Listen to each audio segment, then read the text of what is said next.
السلام عليكم، اهلا وسهلا بكم في قناة عمرو برو للشروحات. لا تنسى الاشتراك وتفعيل جرس التنبيهات لمشاهدة كل جديد.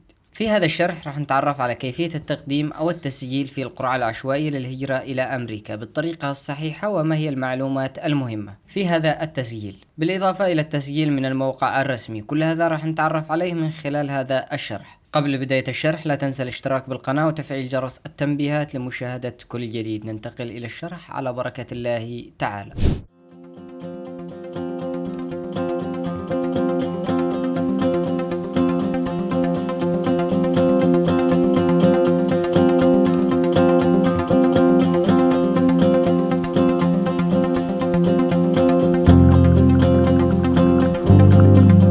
انتقلنا بكم إلى طريقة التسجيل على برنامج القرعة العشوائية أو الهجرة بمعنى أدق على الولايات المتحدة الأمريكية لسنة 2024. راح نتوجه إلى الرابط الموجود في الوصف أسفل الفيديو إلى الموقع الرسمي الخاص بالتسجيل، وبعد ذلك راح يتم توجيهنا إلى هذه القائمة كما تلاحظون أصدقائي. طبعا القائمة باللغة الإنجليزية، يمكنك ترجمة المتصفح سواء كنت تستخدم جهاز الكمبيوتر أو جهاز الهاتف استخدام اللغة العربية كما تلاحظون أصدقائي. في الخيار الأول لو سحبنا إلى الأسفل، في الخيار الأول يمكنك الضغط على خيار تعليمات وقراءة التعليمات المطلوبة أثناء التسجيل، وبعد ذلك إرشادات الصورة يمكنك الضغط على خيار أمثلة على الصورة، نضغط عليها. بعد ذلك راح يتم توجيهنا إلى القائمة التالية أو إلى داخل الموقع لمشاهدة مقاسات الصورة الصحيحة أثناء رفعها على هذا الموقع. كما تلاحظون أصدقائي هذه هي الصورة الصحيحة، يظهر إشارة صح، وهذه هي الصورة غير صحيحة. راح يتم عمل زوم لهذه الصور في المونتاج إن شاء الله. وبعد ذلك راح نعود إلى الموقع الرسمي للتسجيل كما تلاحظون بعد الدخول إلى إرشادات الصورة أو إلى الأمثلة الخاصة بالصورة الصحيحة والصورة اللي راح يتم رفعها على الموقع أثناء التسجيل. وبعد ذلك ننتقل إلى الخيار الثالث وهو خيار نموذج الإدخال، نضغط على خيار ابدأ الدخول، أو إذا كنت مسجل في العام السابق يمكنك الضغط على خيار تحقق من الحالة. راح نضغط على خيار ابدأ الدخول والدخول إلى داخل الموقع للتسجيل، وبعد ذلك راح ننتقل إلى القائمة التالية أو إلى الصفحة التالية من هذا التسجيل. أثناء التسجيل راح ننتقل إلى هذه القائمة وهي قائمة إدخال رمز الكبتشة كما تشاهدون أصدقائي، للتحقق من أنك إنسان ولست حاسوب أو غير ذلك. كل ما هو عليك هو كتابة هذه الأحرف والأرقام في هذا المربع في الأسفل، ولكن كتابتها باللغة، إذا كانت أحرف تقوم بكتابتها باللغة أو بالأحرف الكابيتال، وإذا كان سمول تكتبها بالسمول، مع العلم أنه دائما يكتب هذه الأحرف بالكابيتال. راح نقوم بكتابة هذه الأحرف كما تشاهدون الآن أصدقائي، وبعد الانتهاء من كتابة الأحرف الظاهرة كما تشاهدون في هذه الصورة كتبناها في هذا المربع في الأسفل بشكل صحيح، نضغط من الأسفل على خيار إرسال. وبعد ذلك انتقلنا بكم إلى الصفحة الثالثة أو إلى القائمة الثالثة وهي إدخال المعلومات الصحيحة الخاصة بك كما هي موجودة على جواز السفر أو على بطاقة الهوية. قمت بترجمة المتصفح للغة العربية كي يكون الشرح أكثر وضوح للأشخاص أو لجميع الأشخاص. في الخيار الأول في هذا المربع يطلب منك اسم العائلة كما هو مكتوب في جواز السفر أو في بطاقة الهوية، وبعد ذلك الاسم الأول تقوم بكتابة اسمك الأول في الخيار الثاني، ثم الاسم الأوسط، الاسم الأوسط وهو اسم الأب، ويفضل لا اسم أوسط، تقوم بالضغط على هذا الخيار لا اسم أوسط كما تلاحظون أصدقائي، يتم وضع إشارة صح داخل هذا المربع الصغير، وبعد ذلك تقوم في الخيار الأول الاسم العائلة ثم الاسم الأول. بهذه الطريقة كما تلاحظون أصدقائي في الخيار الأول كتبنا اسم العائلة وبعد ذلك الاسم الأول، ثم قمنا بإضافة أو وضع إشارة صح داخل هذا المربع الصغير، لا يوجد اسم أوسط. بعد ذلك راح نسحب إلى الأسفل وهو اختيار الجنس ذكر أو أنثى، إذا كنت أنثى تضغط على خيار أنثى، وإذا كنت ذكر تختار ذكر. هذه الفقرة موضحة للجميع. وبعد ذلك تاريخ الميلاد كما نلاحظ يبدأ بالشهر ثم باليوم وبعد ذلك بالسنة. مثلا لو قمنا بكتابة هذا تاريخ الميلاد وهو مثلا مواليد شهر 5 ثم يوم 8 وبعد ذلك 1990 كما هو موضح الآن للجميع، واختلاف في المربعات في البداية الشهر وبعد ذلك اليوم ثم السنة. ثم تسحب إلى الأسفل كما تشاهدون أصدقائي، أدخل مدينة الميلاد الخاصة بك أو مسقط الرأس الخاص بك، سواء كنت مقيم في أي دولة عربية ولست مقيم في بلدك الأم تقوم بكتابة المدينة الخاصة بك. مثلا لو قمنا باختيار مثلا تسجيل لشخص من اليمن، اخترنا مسقط الرأس وهو مدينة إب، أو يمكنك مدينة الميلاد غير معروفة، يمكنك وضع هذا الخيار في الأسفل، وضع إشارة صح، ولكن يفضل كتابة مسقط الرأس، مدينة الميلاد وهي إب مثلا، ثم نسحب إلى الأسفل.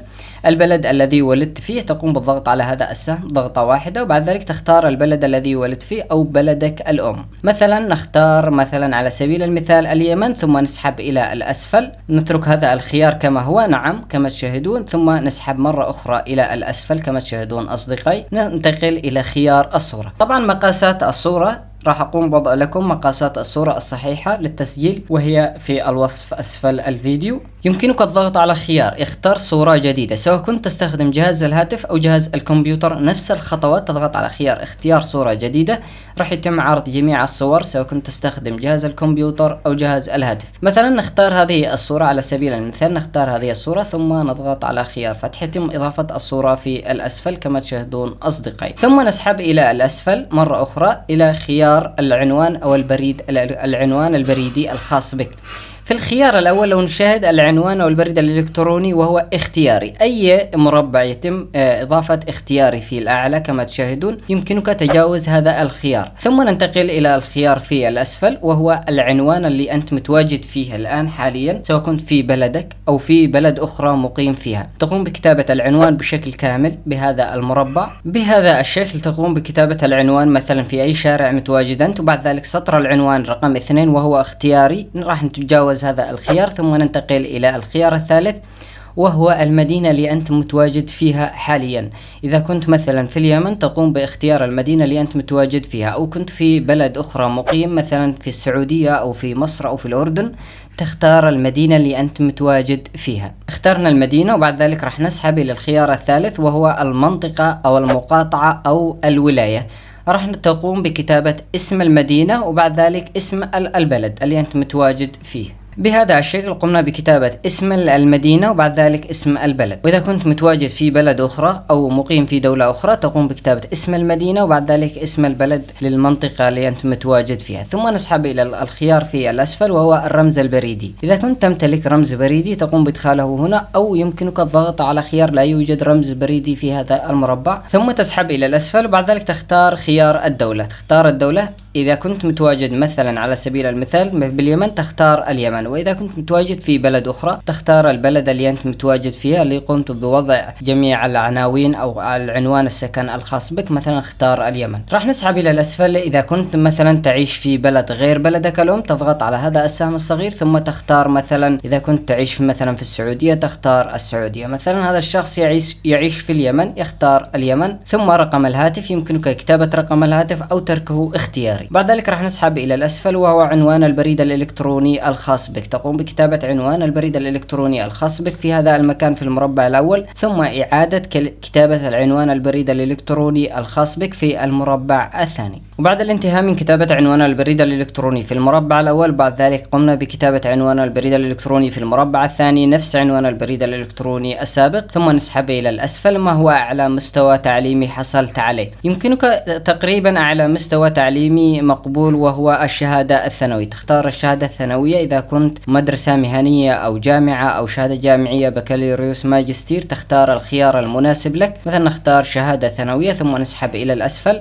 ما هو وضعك العائلي الحالي؟ أعزب أو كان لديك زوجة مثلا مقيمة في اليمن وأولاد مقيمين في اليمن وحاب تضيف الأولاد الخاص بك من اليمن في هذه السجل تختار الخيار الثاني، أو أعزب تختار الخيار الأول، أو متزوج وزوجتي مواطن أمريكي أو يقيم في الولايات المتحدة الأمريكية تختار الخيار الثالث، أو مطلق أو أرمل، يعني حسب الحالة اللي أنت فيها. نختار مثلا أعزب ثم نسحب إلى الأسفل. عدد الأطفال، بما أننا اختارنا في الأعلى كما تشاهدون أعزب نسحب إلى الأسفل. عدد الأطفال نختار 0 ثم نضغط على خيار متابعة من الأسفل. وبعد الانتهاء من كتابة جميع المعلومات الخاصة بنا داخل هذه الصفحة القديمة كما شاهدنا قبل قليل في الشرح، انتقلنا بعد ذلك إلى هذه القائمة ويظهرنا في هذه القائمة جميع المعلومات اللي كتبناها من الاسم الأول إلى اسم العائلة إلى الاسم الأوسط، وبعد ذلك ذكر أو أنثى، تاريخ الميلاد، البريد الإلكتروني، عنوان الشارع، البلد اللي مقيمين فيه، البلد الأصل ومسقط الرأس. إذا كنت بعد الاطلاع على جميع هذه المعلومات. أعتذر عن تغطية هذه المعلومات نظرا لخصوصيتها. وبعد ذلك تقوم بمراجعة جميع هذه المعلومات. إذا شفت في غلط داخل هذه المعلومات الخاصة بك، كل ما هو عليك هو العودة إلى الأعلى، وبعد ذلك تضغط على هذا الخيار للعودة إلى قائمة التسجيل وتعديل المعلومات. أما إذا قمت بمراجعة جميع المعلومات ووجدت أن المعلومات الخاصة بك صحيحة، كل ما هو عليك هو السحب إلى الأسفل. تسحب إلى الأسفل كما تشاهدون أصدقائي، وبعد ذلك تضغط على هذا الخيار وهو خيار إرسال. لو قمنا بترجمة هذه القائمة إلى اللغة العربية كي يتم توضيح هذا الشرح، وبعد الانتهاء تضغط على خيار إرسال. ضغطة واحدة راح يتم توجيهك إلى القائمة التالية، وهي هذه القائمة كما تشاهدون أصدقائي، ويظهر بها جميع المعلومات اللي قمنا بالتسجيل فيها كما تشاهدون، من رقم التأكيد، بعد ذلك سنة الولادة، وتوقيع إلكتروني، واسم المشترك. كل ما هو عليك هو أخذ سكرين شوت للشاشة إذا كنت تستخدم جهاز الهاتف، أو تقوم بتصوير الشاشة، وبعد ذلك أثناء التسجيل في العام القادم سيتم فتح ومعرفة إذا حالفك الحظ في هذا التسجيل أو لا. إذا حالفك الحظ كل ما هو عليك هو الدخول إلى نفس الرابط الموجود في الوصف أسفل الفيديو في العام القادم. بعد ذلك تقوم بإدخال رقم التأكيد الخاص بك، ثم الاسم، وبعد ذلك تاريخ الميلاد، بعد ذلك مشاهدة إذا تم اختيارك أو لا. أتمنى التوفيق للجميع إن شاء الله. وهذا كان هو شرحنا عن طريقة التسجيل. وصلنا إلى ختام شرحنا لهذا اليوم، كيفية التسجيل في القرعة العشوائية الخاصة بالولايات المتحدة الأمريكية. رابط التسجيل في الوصف أسفل الفيديو من الموقع الرسمي، وانتبه من المواقع المزورة الذي يقومون بأخذ المعلومات الخاصة بك.